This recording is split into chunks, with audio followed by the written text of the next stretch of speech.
The story was nearly lost until someone whispered it to the flames. Pull up a log, take a seat, let the dark settle in, because once the fire starts speaking, it doesn't stop. Some say the stories it remembers are just legends. Others say they happen exactly this way. But you'll have to decide for yourself. Welcome to Campfire Legends. They call men many names. The Germans once whispered of Der Groman, the tall man, a shadow that stalked disobedient children into the woods, never to be seen again. In Romania, they feared the Copac umbrella, the tree umbrella said to grow arms from its trunk and walk under the moon. In Nigeria, a tale passed between villages spoke of Acute Nulla, the dog-headed spirit with limbs like vines. But today, we know him best by another name. Slender Man. He doesn't walk. He glides. He doesn't speak. But if you want to, you'll hear him, in your thoughts, in your dreams, in your own voice. The story I am about to tell you, this version was first told by a girl who no longer speaks at all. Her name was Ria, 13 years old. Quiet, curious, always reading. The kind of girl who didn't quite fit in, but never really tried to. Her small town in northern Wisconsin had one library, 2 churches, and 3 trails leading deep into the Nicolet National Forest. Every kid knew, you don't walk those trails after dark, not because of bears. Because of the thing with no face. Ria didn't believe in ghost stories. Not then. Her father taught science. Her mother taught Sunday school.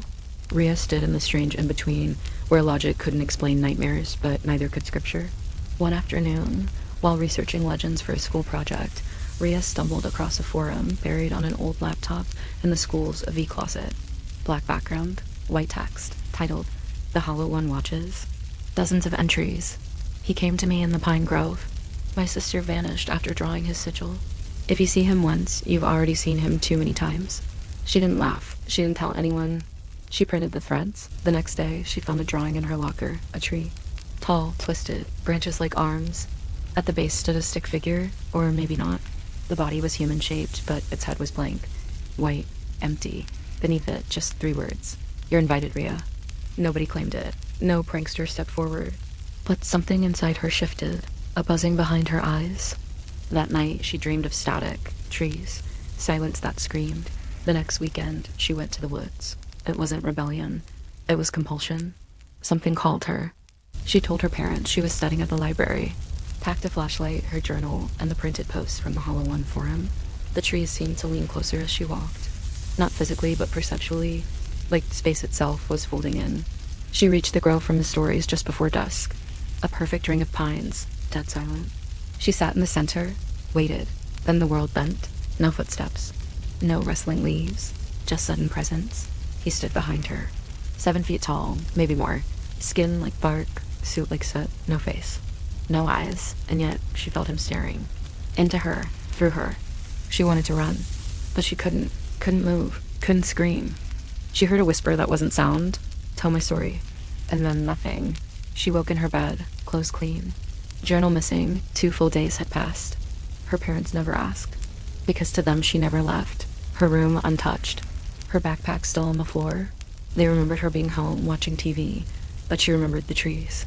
The silence, him. She tried to write it all down, but the words twisted, changed.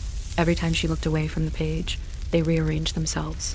And when she tried to speak, she choked, not on air, on memory. Eventually, she stopped trying, but the drawings never stopped. Hundreds of them. Black stick figures with no faces, forests, circles, symbols. She'd draw them in her sleep, etch them into walls, carve them into desks. Teachers stopped asking questions. Her parents started avoiding her eyes. One night, she left. No shoes, no coat, just walked out into the snow. A search party found her standing in the middle of that same grove.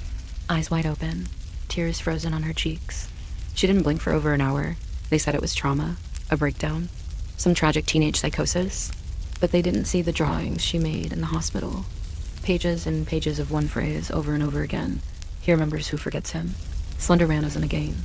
He's not a meme or a dare or some creepypasta mascot. He's something older. Something that wears our stories like skin. Something that feeds on our belief and waits for our doubt. He's the space between trees. The silence and static dot the idea you can't shake once you've heard it. And if you're hearing this now, you're already part of his story. If the flame spoke to you tonight, leave a comment. Let the fire know you were here by liking the video. And if you want to hear what the flames remember next, click the video on the screen. Subscribe to take your place by the flames before the fire fades.